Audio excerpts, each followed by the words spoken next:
Squawk Box this morning. We have some breaking news right now that could have a massive impact on the SPAC world. It's a lawsuit that was just filed this morning against Bill Ackman SPAC, and it will be argued by former SEC Commissioner Robert Jackson. The suit says that the SPAC, Bill Ackman SPAC, is an investment company and should be regulated as such, similar to the way any company that's an investment company per the Investment Company Act of 1940 would be. It would be a substantial lawsuit insofar as it could have an implication, if they were to win, against effectively any investment manager that effectively has a SPAC. Part of the argument being made in this case is that this SPAC was buying securities in the context of buying Universal Music Group, but just as importantly, makes the argument that effectively the back-end services of this SPAC were being run by Pershing Square. That's how a lot of these SPACs are operated. A lot of investment managers, whether they be private equity executives, venture capital executives, that typically are regulated as investment companies, are starting SPACs, which typically have been considered operating companies. If, in fact, these operating companies were to be considered investment companies, the regulation of them and, yes, the compensation that they would receive and how that compensation would work and the governance and structure of the boards would come under this Investment Act and would make the SPAC world a lot more difficult. Bill Ackman just gave us a statement this morning about this lawsuit. He said that yesterday evening a plaintiff filed a lawsuit against Pershing Square Tontine Holdings and its directors, alleging that it is an illegal investment company under the Investment Company Act of 1940.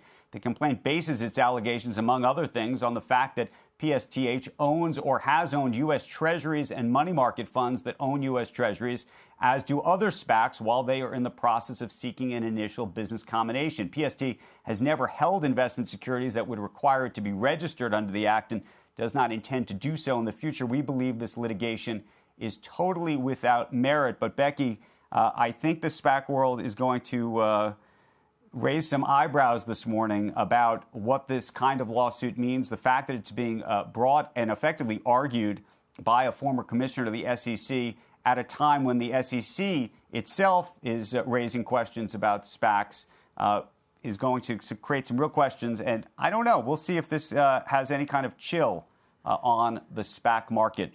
But I know a lot of people emailing this lawsuit around literally in the past hour. As people try to make heads or tails of it.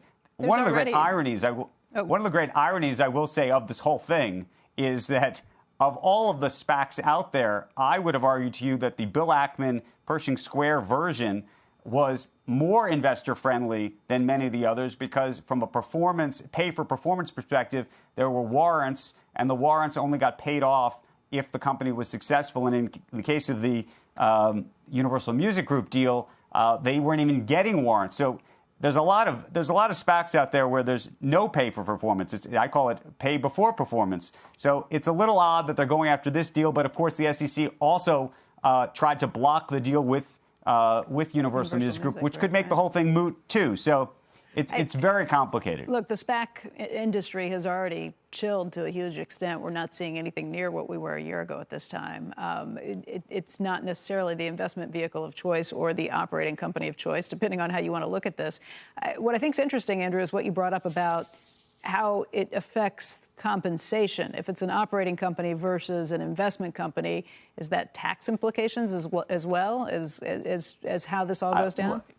I think it's less about the taxes. I think it's more about the way these things are governed and what would be considered an arm's length deal on from a governance perspective on how some of this compensation is organized and how the regulators will look at effectively these compensation schemes.